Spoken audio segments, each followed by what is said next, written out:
first off, let me thank you for watching this video. Uh, if you enjoyed the video, please like and subscribe. And also, this is the first video in a series of videos. And it's a little rough, and all of these videos are going to be a little rough because we're still figuring out what our videos are going to look like and what equipment we need to do this. And I'm learning how to do Adobe Premiere, multitude of reasons. Either way, please forgive their roughness, and thank you for watching, and please like and subscribe.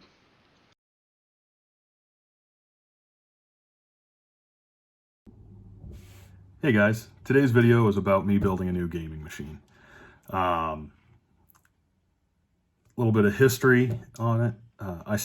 When I was growing up, I played PC games in my early teens and into my 20s. And at some point, life got in the way and I gave up playing video games entirely.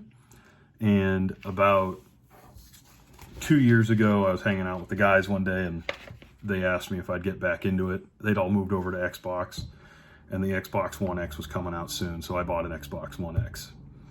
We played a little bit of Fortnite, and then when PUBG came out, we all moved over to that, a little bit of Rainbow Six at that point also, and had a good time, and it's always been about playing with the guys.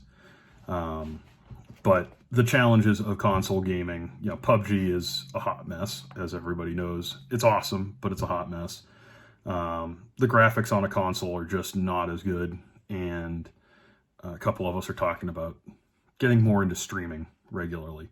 So at that point, it really has become apparent that it's time for us to build PCs. I'm the first one building a PC. I have a history of building PCs. I'm an IT guy, and I used to build my own computers when I was younger. So I'm going to be doing the videos, and I'll also be helping the other guys build their machines. We'll do videos on each of the machines, and should be pretty cool. The hardware for this machine is next. So, let's flip the camera. All right, the foundation of all machines is this motherboard. So the motherboard I picked for my build is the ASRock X570 Phantom Gaming 4S. It's an X570 chipset, so I figure that'll do me well. For a CPU, we're doing a Ryzen 9 series 3900X. Should be a spicy little machine. 12 cores, 24 threads, 3.8 gig. As a power supply to power it, we got ourselves a Focus GX 1000. It's a 1000 watt power supply. A little bit overkill, but having too much power in a power supply never hurts, and it means we might not need to replace it down the road.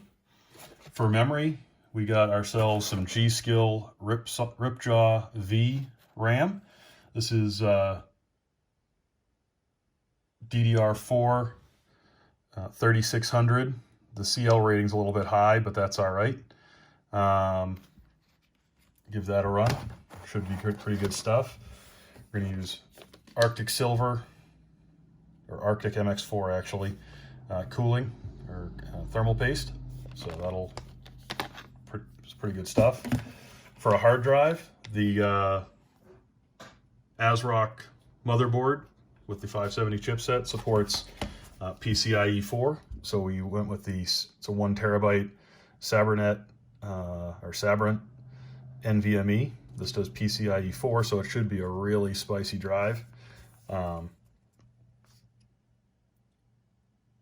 M.2 drives like this need a cooler, so we got the matching cooler. I didn't realize that when I ordered it, so that's why they're separate boxes and separate units. For a video card, we're doing an EVGA RTX 2080 Super. Got a pretty good deal on that off of the Amazon warehouse, so we're hoping that thing's right where it should be. And then all of that's going to go into a Fractal Designs Meshify C case. Looks like it should be a pretty decent case. It's the one that's got the tempered glass, the tinted tempered glass, so it looks nice. And I was watching reviews on this case, and a couple of them said that you should add extra fans. So they haven't come in yet, but I've got some Noctua 140 mil fans coming for that.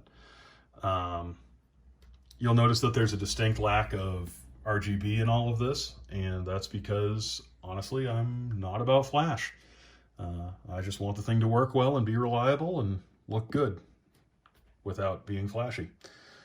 So there we go.